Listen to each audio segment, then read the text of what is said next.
Ilma ja lika voivat olla näkymättömiä ulkopuolelta, mutta ne piilevät järjestelmässäsi ja vaarantavat sen kasvattamalla suunnittelemattomien huoltotoimenpiteiden tarvetta ja järjestelmän käyttökustannuksia.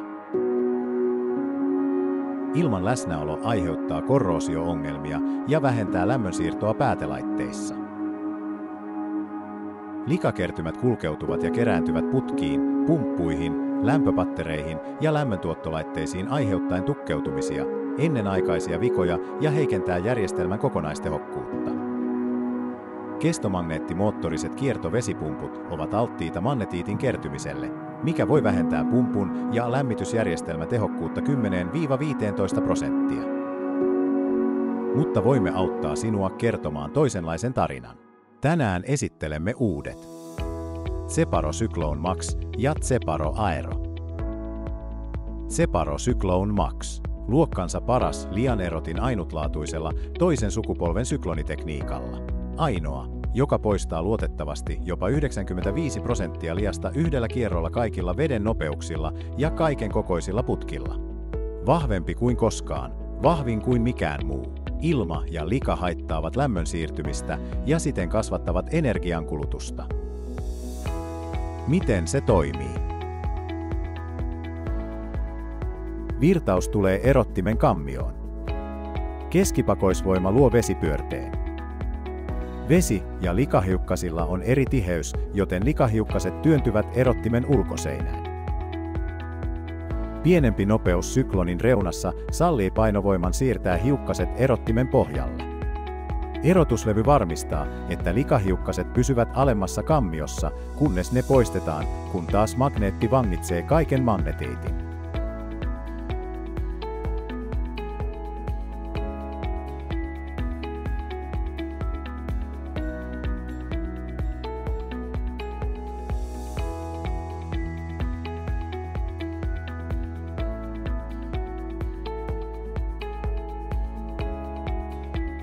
Vaaka- ja pystyasennus. Helppo jälkiasennus, koska yksi leveys vastaa muita markkinoilla olevia erottimia.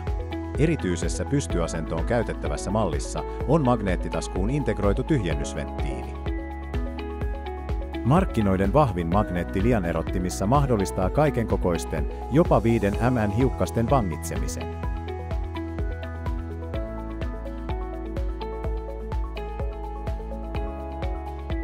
Suurien huuhtelumäärien käsittelemiseksi suurissa erottimissa, alkaen DN200, suurensimme tyhjennysventtiilin kokoa nopeuttaaksemme tyhjennystä.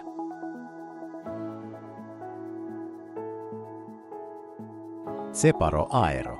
Mikrokuplaerotin mikro- ja makrokuplien poistamiseen. Miten se toimii? Virtaus tulee erottimeen ja isommat kuplat nousevat ylös. Virtaus kohtaa helikoidisen sisäosan. Yhdistämällä vaaka- ja pystysuorat lamellit keskusytimen kanssa tai ilman, se luo sekoituksen sekä turbulenttisista että rauhallisista alueista. Tämä auttaa vangitsemaan suurempia kuplia tai mahdollistaa pienempien koontumisen suuremmiksi, yhteensulautumisvaikutus. Kuplat nousevat erottimen yläosaan.